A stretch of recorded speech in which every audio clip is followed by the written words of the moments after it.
All right, ninjas. How's everyone doing? Everyone having a good morning so far? Thank you so much for being here. Thank you so much for joining. I am your host, Eric Thompson. I am president of Ninja Coaching. I am broadcasting live from beautiful Fort Collins, Colorado, and I do mean beautiful. Spring has sprung here in Fort Collins, and you know what this is? This is the monthly kickoff webinar. We are super grateful that all of you are here. Lots of you live, also lots of you watching the recording, and we appreciate you being here. We appreciate you being a part of the Ninja Nation. Speaking of appreciation, you guys, what do you want to do just for fun, if it's okay? I want to start with you putting in the chat something you're grateful for. What are you grateful for? Put something in the chat right now, please, that you're grateful for. It could be anything. It could be personal related, business related, could be related to where you live, anything about your family, about your friends, about your business, your opportunities, anything like that. What are you grateful for? Put it in the chat. What would happen, you guys, if we had hundreds of ninjas, hundreds right now, filling the chat with what you're grateful for, and we just send like these gratitude vibes all across the Ninja Nation? What would happen? Well, what would happen is what's happening right now in the chat. Like how fun is that? What I'll tell you, what I'm grateful for, always what's top of mind for me, my family. I have an amazing wife, my incredible wife, Julie, my two amazing kids. They are incredible. I have two teenage girls, two high school age girls. So them and my wife, that's what I'm always grateful for. They are my why. They are the lights of my life. They keep me going when things get tough and challenging. And so I'm guessing you have people just like that in your life. Again, we are grateful that all of you are here. If you're just joining us and you're wondering what's happening, well, what's happening is that we're filling up the chat with what we're grateful for. What a great way to kick off May. Okay, so this is the monthly kickoff webinar. Again, we're grateful that you're here. What do we do in the kickoff webinar? Well, we focus on mindset, skill set, action, because those are the three keys to success. And so what we do is we launch you into a new month with a high positive mindset.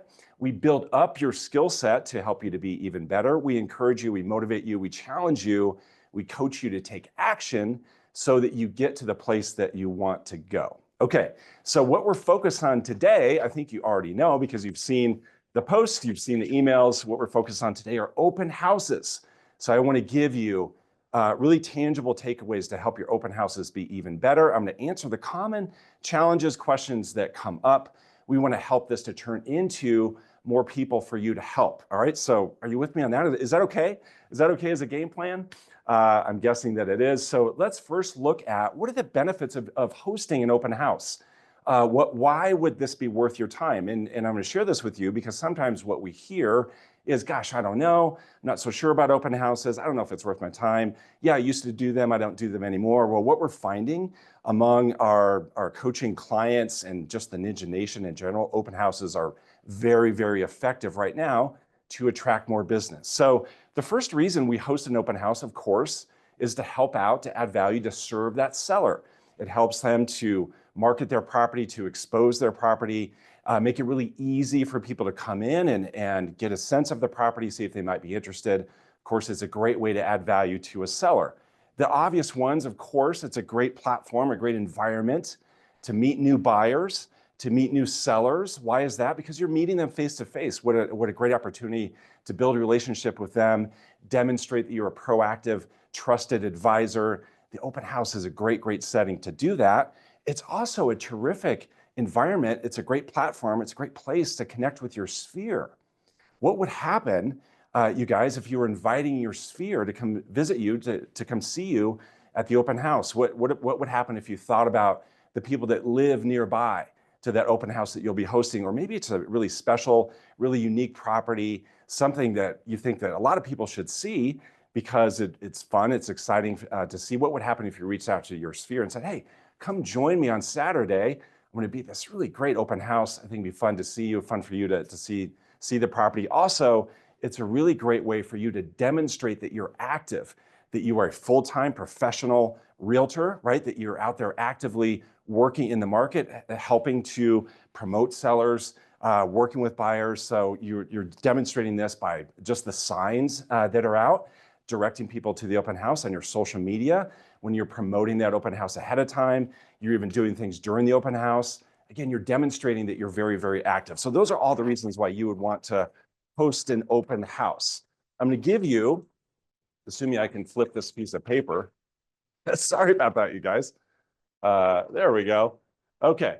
So I want to give you a couple stats that will, I think, also encourage you to take action to host an open house. There are two big reasons why you would want to do this, okay? Reason number one is, do you know that 49% of all buyers, 49% of all buyers visit an open house during the process? This research comes from NAR, right? So this comes from their annual profile of home buyers and sellers. So they ask recent buyers, what are the ways that you viewed property? What are the ways that you investigated the market, got to know different opportunities? How did you do that? And they ask them all the different ways that they could do that. So what they find in that research, it's extensive, by the way, that research that NAR does. They do it every year. They find that 49% of all buyers visit an open house at some point during the process. So that's a reason. There are a lot of buyers that are out there, even in today's market, lots of buyers are out there. So 49% of all buyers are visiting an open house. That's a reason to go host an open house. Another reason to host an open house is that you have the opportunity to connect with and meet potential sellers. Okay, so there is a 6% chance that another realtor is in flow with that seller. Okay, so let's pretend a neighbor stops by that open house. Let's pretend someone else that maybe lives nearby visits that open house, and it turns out that they're a potential seller. Did you know there's only 6% odds, there's only a 6% chance that there's another realtor, that there's another agent who is in active flow with that person? You've heard this stat before from us. This comes from Zillow. Zillow did an extensive study that asked homeowners, is the realtor that helped you to buy that home, are they in active touch with you? Are they doing a good job of staying connected? The answer was only 6% said yes, they actually are. Okay, so there's only a 6% chance that a seller that you meet is hearing frequently from another realtor. Okay, so those are two reasons why you want to host an open house. So let me ask you this. Now I'm going to give you some takeaways. I'm going to give you some things I think will help you. Let me ask you this question. What is the number one fear that you likely have when you think about an open house, when you think about hosting an open house, when you think about meeting people, when you think about those people walking up the front sidewalk? If you're hosting an open house at a single family home, they're walking up the front sidewalk and you're about to meet the person. What's the number one fear that you have? The number one fear that you have that we hear very frequently from the Ninja Nation, from our coaching clients, is that you would come across as salesy. Okay, that is the number one fear that you have. Am I right on that? Like you don't want to come across as salesy because you're not salesy, right? You're absolutely not salesy. So you have a fear of coming across that way. And do you know the number one fear that the other person has, that the open house guest has, when they are thinking about visiting an open house, when they are walking up the front sidewalk to that home? Do you know the number one fear that they have? The fear that they have is that on the other side of the door, there's going to be an agent, there's going to be a realtor who's salesy, right? So you each have the same fear. Isn't that interesting, right? So you have a fear of coming across as salesy. They have a fear of meeting someone who's salesy because that will be very uncomfortable for them. So we need a solution to that, right? So I want to help you with a solution to that. Then it starts with a question. Let me ask you this. What is the opposite of salesy? Okay, so what's the opposite of salesy? You don't want to be salesy. So what would be on the flip side of that? What would be the opposite of salesy? You guys, the opposite of salesy is helpful, right? So you just have to be helpful. If you're just helpful, then you're not salesy. And here's the great news. All of you are naturally helpful. All of you are naturally not salesy. This is not your authentic personality. This is your authentic personality, right? So all of you are helpful to begin with. All of you are helpful people. That's why you chose this industry in the first place. That's why you love it so much, is because you love helping people. So all you have to be is yourself. All you have to be is your helpful self. So the trick is, if you can position yourself as helpful, then you immediately position yourself as not salesy, and you alleviate your fear and you alleviate the other person's fear. So this begs the question, I know what you're asking. You're saying, okay, Eric, so how do I do that? What would be a really effective, useful, valuable way to show that I'm not salesy? Like, how can I do it right away? Well, how you can do it right away, my friends, is with these 5 words. These 5 words are very powerful, very useful, very valuable at an open house. The 5 words are, would it be helpful if? So when you can say to the person, to the guest that you're meeting at the open house, if you can ask them this wonderful question, hey, would it be helpful if? All at once, you are not salesy. All at once, you are helpful. You position yourself immediately as a proactive, trusted advisor with these words, would it be helpful if? So your sole mission at the open house, if I could just boil this down, make this very simple. Your sole mission, of course, after you build rapport, after you build connection, obviously, once you know that they're not working with another agent, your sole mission is to find the opportunity to say these 5 words in your own authentic way. Hey, would it be helpful if? So for example, I'm guessing you bring market stats to your open house. So you may say, hey, I have with me some stats about the market. Would it be helpful if I shared those with you? Would it be helpful if you saw that? You're probably bringing with you a list of other properties that are similar to the property that you're hosting. So you may say, hey, I have with me a list of other properties just like this one. Would it be helpful if I gave that to you? Would that help you out? Are you with me? So maybe you meet a potential seller. You may say to them, hey, you know what? Something I do for my clients and my friends, it's called a real estate review. Just a quick snapshot of activity. It helps people to stay up to date on what's happening in the market. Would that be helpful if I offered you a real estate review? Maybe you're talking to a potential seller who sounds very interested in selling soon. So you may say to them, hey, would it be helpful if I was able to show you what your home is worth in today's market? Would that be helpful as a first step? And so what's very effective with these 5 words is when you use these 5 words as a response to questions that they're asking. Okay, so let's pretend you're talking to someone and it turns out that they have a lot of questions, even a lot of apprehension about interest rates. So you might say to them, hey, you know what? I came across a really interesting article about interest rates. It was written by this particular economist. Would that be helpful if I got that in your hands? I'll send that to you, okay? Maybe they have questions about prices. Maybe they even have a fear and expectation that prices are gonna go down in your market. So you may say to them, hey, you know what? I have a chart that shows you the history of appreciation in our market to give you a really good idea of how our market performs for the long term. It can give you a good look at how the market might perform going into the future. Would that be helpful if I got that in your hands? Like, would that help you to have just some more information about how this market has performed in the past? Would that be helpful? Are you with me? Okay, so maybe too, you find it as a way to offer up your newsletter. So maybe you offer and provide and print a newsletter every month, or maybe it's by email. You may say to them, hey, you know what? Sounds like you're just getting started in the process. Something I do is a monthly newsletter, just helps people to stay up to date on what's happening in the market. Would it be helpful if I added you to that list? Do you see how that works? So it's a really simple, it's a straightforward way to position yourself immediately as helpful, immediately as not salesy. So guys, here's the deal. There are 3 big benefits of those 5 words, okay? Would it be helpful if, WIBHI, that's gonna be our new motto, our new focus, right? Our new goal at open houses, just say those 5 words, would it be helpful if? And you do that for 3 reasons. Number 1, again, it positions you immediately as someone who's helpful. Would that be helpful to you to be positioned as helpful? I'm guessing yes, right? Of course it would. The second benefit of these 5 words is that it forces empathy. It forces empathy on your part. So here's the deal. All of you are already empathetic. You are empathetic people, absolutely. And when you think about asking this question, would it be helpful if? What it does is it forces empathy. It forces you to think about and consider what might be helpful to that person. Okay, so you're saying to yourself, okay, so I'm getting to know this person. I'm hearing their needs. I'm hearing their questions. I'm thinking about what would be really valuable to them. So you think, okay, what is something that I have? What's an asset that I have? What's something of value that I have that I can offer to them that would be helpful?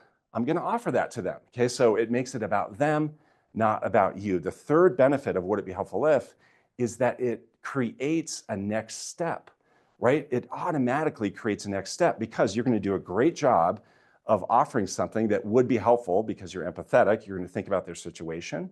So high odds that they will say yes. Yes, I would like that. Yes, please. Would you show me those stats? Would you add me to your newsletter? Yes, that would be helpful. So now there's a next step. Okay, so let's pretend that you offered the real estate review and they said, yes, that would be helpful. Please do that. Now you can ask for a time to get together to review it. Hey, let's set a time to get together and look at it quickly. There are always questions that come up. There are always interesting points that come up in that real estate review when I put it together. Let's go ahead and set a time. If they say yes to your newsletter, you can say, tell you what, I'll add you to the newsletter. Would it be okay if I followed up with you afterwards? I just want to make sure that you enjoyed it, see if you have any questions from it. Would that be okay? So do you see that works? So it automatically creates a next step when you ask, would it be helpful if? Okay, so that's takeaway number one from today. Takeaway number two is this. And we're going to start this again with a question. We asked a question before. I'm going to ask you this question now. What is your number one challenge? What's the number one challenge that we hear from people in the Ninja Nation when it comes to an open house? What's the number one thing typically people say that they want help with? They say to us, you know what, gosh, this just seems like a struggle for me. It seems like kind of a challenge. I don't know how to do it. And because I don't want to be salesy, I don't want to be pushy. And that challenge, you guys, is having the other person happily share their contact information on your sign-up sheet, on your registration form. The challenge that we hear very frequently from you is you say, you know what, it's hard for me to do that. It's hard for me to ask. It feels awkward. Sometimes I get information that's not accurate. Sometimes they say no. It doesn't feel good. That's a challenge for me, again, to have the other person happily share their contact information. And you know what's interesting? A challenge for them, for the people visiting your open house, is the same thing. That's a challenge for them. They don't want to share their contact information with a stranger. That's a big challenge for them to overcome in their mind. They're thinking, okay, I just met this person. Why am I going to share my contact information to them? That feels awkward to me. So that's also a challenge for them, right? So here we go again. It's the same thing on both sides. So how do we solve that? The way we solve that, the solution, my friends, is with the concept of hoop jumping. Now I'm going to show you exactly what to do here in a minute, and I first want to share with you the concept. The concept is hoop jumping. You've probably heard the term that's used in psychology, the law of reciprocity. Okay, so that's the more fancy way to say it. The less fancy way to say it is hoop jumping. And all this means is if you jump through a hoop for someone, they will feel an obligation to jump back through a hoop for you. It's the law of reciprocity. So for instance, if you and I were to go to coffee, let's pretend you and I met at Starbucks, and we walk up to the counter and you say to me, you know what, Eric, I got it this time. This time it's on me. What am I going to say in my head? What I'm going to say in my head is, gosh, well, the next time we go to coffee, it needs to be on me. They're buying me coffee this time. I'm going to buy them coffee next time. That is hoop jumping. That is the law of reciprocity at work. Again, when you do something for someone, when you provide them a benefit, when you give them value, they will feel an internal obligation to do something back for you. So what we can do in a very sincere way and in a very authentic way is employ this strategy, employ the law of reciprocity into the challenge and use it as a solution to the challenge of having them happily share their contact information. And guys, it starts with a very simple question, right? This is the second most powerful question you'll ask at an open house. After, would it be helpful if? And by the way, you're going to see how you can join these two questions. And this question is, do you have a buyer's packet? What a great question. It's a super powerful question. Now, here's the thing. You're going to build rapport with this person. You're connected with them. You've shared maybe some market stats. You've shared a list of other properties that are for sale in the area. And you just ask them this simple question, hey, do you have a buyer's packet? They're likely to say no, or they're likely to say, no, what's a buyer's packet? And you just simply describe it as, you know what? It's everything you would ever want to know in order to buy real estate here in this market. It's got everything you'd ever want to see, everything you'd ever want to know about to help you be informed about buying real estate in this market. You know what? I have one with me. I'll go get one for you. And of course, you're asking before that, you're saying, would it be helpful if I actually gave one to you? Do you have a buyer's packet? You describe it. Would it be helpful if I gave one to you? Happy to do that. They will, of course, say what? They'll, of course, say, yes, that would be fantastic. Then you walk over to get one. By the way, you do not leave these laying around on the counter. Okay, these are valuable pieces of information. It's a valuable set of collateral. Okay, so you don't just leave them on the counter for everyone to take. You have them set aside for this opportunity. Do you have a buyer's packet? So you go get the buyer's packet, then you bring it back to them, you hand it to them, and in that moment, it's in that instant that you ask for their contact information because we're using the law of reciprocity. Okay, so here's how that sounds. When you hand them the packet, you say, here you go. Here's the buyer's packet. You may even give a quick preview of what's inside. Of course, this one is blank, but what's inside, here's some information about the market. Here's some information about the process, even some information about me. Here you go. By the way, it would really help me out. I'm in role play mode right now. By the way, it would really help me out. If you were to fill out your contact information right here, it helps me to keep track of the people who come visit me. As simple as that, right? Just period, end of story. I'll say that again if you're wanting to write that down. You say, right, in the moment that you're handing them the buyer's packet, you say, you know what, it would really help me out, if you don't mind, just to fill out your contact information. It helps me to keep track of the people who come to visit me. And that's wonderful. It's because it's simple, it's true, okay? And now they have happily shared their contact information because you have provided them value in that moment, and you've provided them value even before that with all the other interesting, valuable information that you've shared. So a great way to think about this, what we would recommend is you earn the right to ask for their contact information. You earn the right by just stacking up a ton of value, a ton of goodwill, and then you're in the position, you're in the place to ask. And it can be very authentic, it can be natural, and they will happily share because you've done so much for them ahead of time. Hey, you all, I hope that this has done a lot for you. I really appreciate you joining.